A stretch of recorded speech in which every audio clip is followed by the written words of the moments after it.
This is Out of the Box with your host, Jonathan Clark. Out of the Box, Sunday nights at 9 on Q1043. Hey, welcome back. Jonathan Clark. We're in the studio with Nick Valensi and Darian Zahedi. Did I say that right, Darian? Zahedi. Zahedi. Oh, that's an H, not an N. My bad. Of course, the band is CRX. The new album is Peak. They are playing the Mercury Lounge right here in New York City tonight. And, of course, Nick's other band, The Strokes, playing New Year's Eve, Barclays Center. Is that correct? That's right. Fantastic. All the tour dates for CRX, crxmusic.com. Guys, or I'll ask you first, Nick, how many times have you played the Mercury Lounge? Because I know that you had a residency there at one point with the Strokes, right? I mean, many moons ago. Yeah. The Strokes did, I think it was like every Friday night or every Thursday night for a month. We did that a couple of times. So I've played there dozens of times. Residency. Yeah, it's cool to do that. It's Right. nice, yeah, so your fans kind of know where you'll be every week. It's like a TV show or something. Right, exactly. It's Yeah. appointment viewing. Yeah, and we're not doing that this time around because I moved to LA a while ago. Yes, where Darian's from. Yep. But you were born right here in New York City. That's right. That's right. That's right. I grew up listening to Q1043. Oh, to be man. perfectly honest with you, it was the classic rock station when I was growing up, and it still is. Although now it's more of a mixed bag. I will ask you guys both the same question. What was the first song you learned on guitar? I mean, I know Smoke on the Water? No. The first thing, my very first guitar lesson, I remember it very clearly. I wanted to learn. Well, the guy asked me, "What do you like? What kind of music do you like?" I said, "I love Guns N' Roses." And he said, "Do you know the song "Sweet Child of Mine"?" I said, "Of course." And he was like, "I can teach you this intro." The riff. And that's the first thing that I kind of went through was this intro to "Sweet Child of Mine." Actually an easy sort of. No, it seems like a sophisticated place to start. Yeah. But that's where he started me. Darian?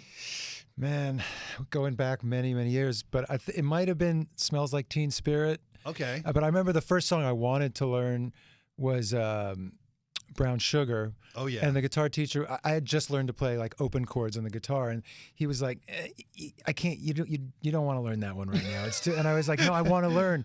I really want to learn how to do that." It's He's in like, a different tuning. He's that song. well, it's also like bar chords, and he's like, it's these things called bar chords. And I was like, well, then show me bar chords. And then I was like, I'm gonna figure this out. So I just spent days, making my fingers bleed till I could play bar chords, and then he taught me Brown Sugar. Now, did you do the Keith Richards thing of taking off the low E string? No. And then on the open G? I did the open G tuning, but I didn't take off the string. I wasn't when I was 10 years old. I wasn't that. It's funny with that particular tuning, which legend has it that Ry Cooder taught him that open tuning. Yeah. He taught him how to play slide. Yeah, too, yeah. I think. And that once you learn that, how to mess around on the bar chords with that tuning, you can play like 5 Stones hits, like right away. And you can be high as Keith Richards and still do it. Absolutely. We're in the studio with Nick and Darian from CRX. The new album is Peak. The first album came out in 2016, New Skin. That was pretty much you doing most of the writing, Nick, on that one? Yeah, the first album was an experiment for me to start something outside of the Strokes, and I didn't really know what it was going to be at the onset. And while I was making it, I put together a band of friends to take on tour. And over the course of touring that first album for quite some time, we spent many hours in a van together and listened to a lot of music together. Like and, the old days. Yeah, and just spent a lot of time really talking about music. And over the course of that tour, we kind of, it was like a kind of pre-production creative time for starting to collaboratively write this second album together. I did play Ways to Fake It a lot on this show. I love that song. Oh, thanks, Jonathan. So good. Thank you so much, man. Thanks for your continued support, man. Oh, man, we go back, as we mentioned. Yeah, you Age. reminded me you're the first DJ to play the Modern Age EP before that first Strokes album. You were playing the Strokes demos on the air here. Yes, and it came in a the CD came in a resembled. You guys may have been the first to do the retro thing with the CD, where it looks like a 45, but it's actually a regular CD. Yeah, I came out of the womb retro. Yes, nice.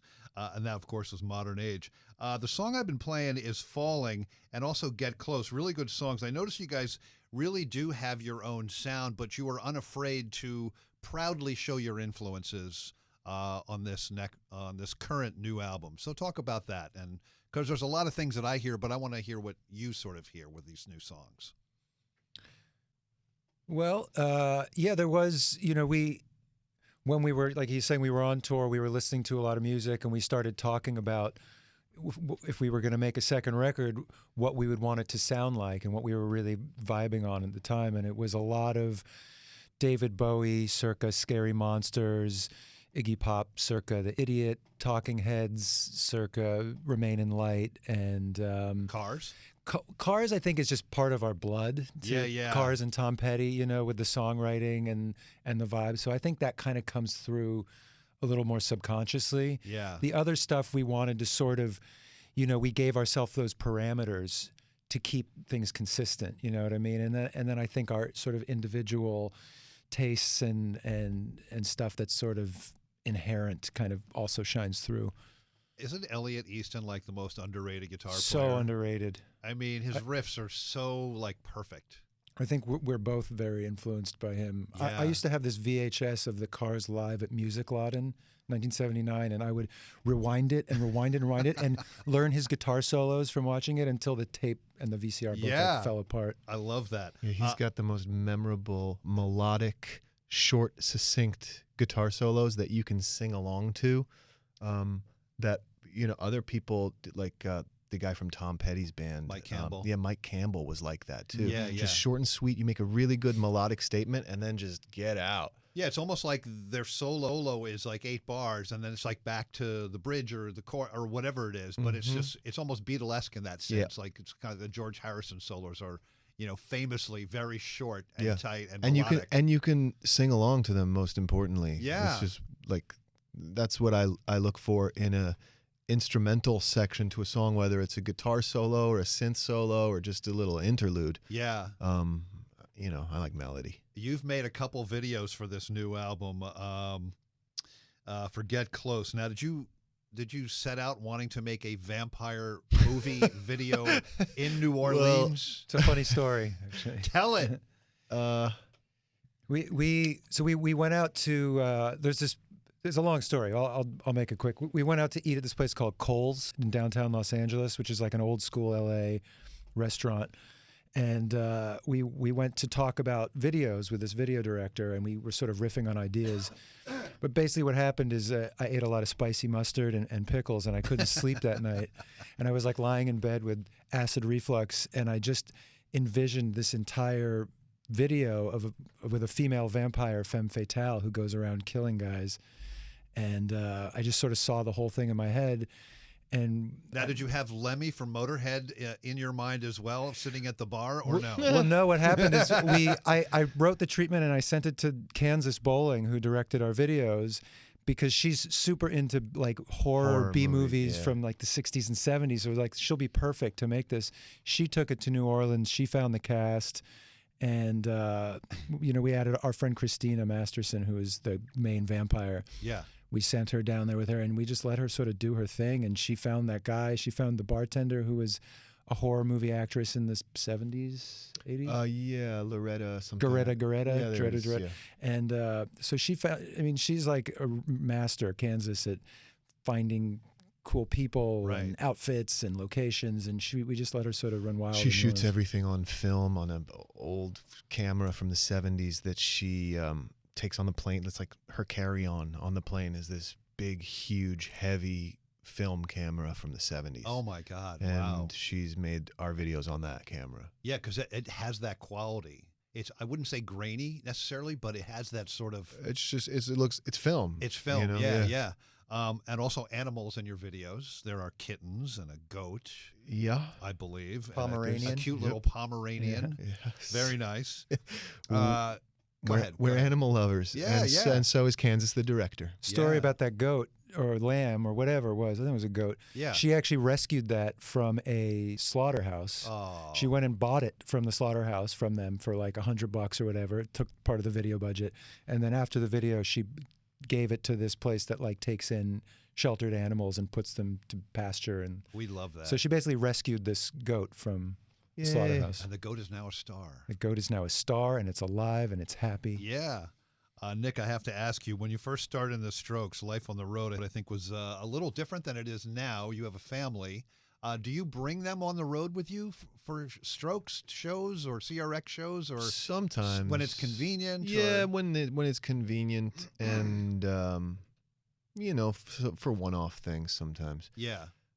I mean, life is different in that I have a family, but life is so different now from when I started on tour with the Strokes, because the internet barely existed when the Strokes first, you know what I mean? And when in the late 90s, early 2000s, I didn't have a cell phone. We didn't have a lot of the ways to stay in touch now. Right. And I can be on a tour bus somewhere and just FaceTime my wife and my kids. And Yes. I'm back when I started touring when I was 17, 18 years old. So it was stops at payphones, Right. which seems crazy now that was even a thing. And some payphones actually still work. You find them sometimes, and they're more and more rare. Yeah. I have heard that the new Strokes album is finished and that you are mixing now. Is that correct? Wow, you heard that? I heard that. Who told you that? Fairly reliable source. Well, it must be true then. Okay. So you can't give us any more info on when and if? When, I don't know. If is, I would say, a strong likelihood. Yes. Yeah. So I'm in my gym the other day, just doing my stretching and things like that. And then last night comes on the system of, the gym. And I'm thinking, wow, okay, so I don't think this would have happened necessarily 18 years ago. But now I'm hearing it on the system of the gym playing. And I'm wondering when you go grocery shopping, or you're in your car, or you're someplace and you hear one of your songs, and I'll ask this to both of you, is it just like no big deal now, or does your mind take you back to in the studio? Like, kind of what goes through your mind when you hear your songs in places or on the radio? First thought is, am I getting paid for this? Yeah. Sorry, that was a joke. That's but, okay. It's a safe place. Sometimes I hear songs, like you said, in the supermarket or in a store, and I think it's the Strokes, and it's not. Oh, yeah. And then I think, am I getting paid for this? And yourself? What do you think? It's weird. My experience with the Strokes personally is that these guys were my friends in 1999, 2000. So I was hearing these songs at Luna Lounge when it was still on Ludlow Street and Yeah. places like that. So I have like a different relationship with it than I think most people, where it's strange, but it's also I don't know. So the backstory here is that the way that I know Darian is he went to a year of college with Albert Hammond Jr., the other guitar player in the Strokes. Right, yeah. So they were they became fast friends because they were in a music class together. Yeah, Beethoven. And Wow. So you can actually read music. Oh, we both failed that class. That's very rock and roll, Dorian. As Albert and I were, as the Strokes were kind of coming together, and like he said, doing small gigs downtown, to maybe a couple of dozen people, if that. Yeah. They were in school together, and we were just all part of a circle of friends, and so we've known each other for a long time. Well, what about when you hear a CRX song on the radio? That's got to be a thrill, right? That is actually kind That of is cool. Yeah, very exciting. Yeah. Yeah. it is cool. Especially because I do think about when we were in the studio, how we created this, how this part came about, and how, it's like. So you flash back to the studio. Yeah, totally. And the creation. Yeah. And you think about, like, you realize when you hear a song, when most people hear a song, they don't think about what went into it. They're just experiencing it. Music, you experience it, and it gives you emotions, and it becomes your personal thing. You know what I mean? It doesn't matter what it meant to me. Yeah. That's not what's important. What matters is what it meant to you. But then, as the person who created it, you think about like, it's like making sausage, all the weird stuff that went into it, and the emotions, and the time, and the changes, and the whatever little arguments, and this and that, just to make this thing that that you ended up proud of and happy with, and that hopefully means something to someone else. It is Nick Valensi and Darian Zahedi. The band is CRX. The new album is Peak. They're playing the Mercury Lounge here in New York City tonight. All the tour dates, crxmusic.com. I was not at Lollapalooza this year, but everyone said you guys, it's one of the best shows they ever saw the Strokes play. Oh, how did that feel on stage? Was it just, did it feel that way to you as well, or? It felt great. Yeah, it was a great show. And I actually stayed for some of the weekend, and you were asking me before if my family comes on tour with me ever, and that was one show where my daughter, and my 12-and-a-half-year-old daughter in particular, wanted to go to Lollapalooza and had a whole itinerary of bands that she wanted to see. What band did she want to see? Well, there were several. Among them were this guy Conan Gray. Mm-hmm. And Tame Impala. Tame Impala was a highlight for me too. Yeah, that was the whole family. The whole family can enjoy Tame Impala. Yes. And they were really actually fantastic. Yeah. So I saw them once at Radio City. They're so good. Yeah. Fantastic. Do you still have the Gibson ES335 that Albert gave you? Yes, although it's not a Gibbs 335. Okay. It's kind Epiphone? of it's an Epiphone. It's kind of a copy of a Gibson 335 Right. kind of. It's an Epiphone Riviera. Ah, very nice. He gave it to me long ago. I remember when we were first starting the Strokes, and I just had the crappiest guitar that wouldn't stay in tune, and the strings were like an inch away from the fretboard, and I just that sounds painful. Yeah, I couldn't. I just did my best with this thing. And Albert one day came home from this used guitar shop with two guitars, a white Fender Strat and this orange Epiphone hollow body thing. And he was like, you can play one and I can play one. And I was like, wow, that's amazing. I want to play the Strat. And he was like, no, the Strat's for me. You're going to play this one. And I was very grateful. And that guitar ended up becoming like kind of a signature thing for me. Yeah. Nick and Darian, thank you guys so much. The new CRX album is Peak. It sounds fantastic. Thanks, Jonathan. And it sounds fantastic on the radio, which we're going to do right now, actually. Everyone go see them tonight at the Mercury Lounge here in New York City, and you can get all the tour dates for the band at crxmusic.com. Thanks, guys. Thanks for having us, man. Great to see you again. This is Out of the Box with your host, Jonathan Clark. Out of the Box, Sunday nights at 9 on Q1043.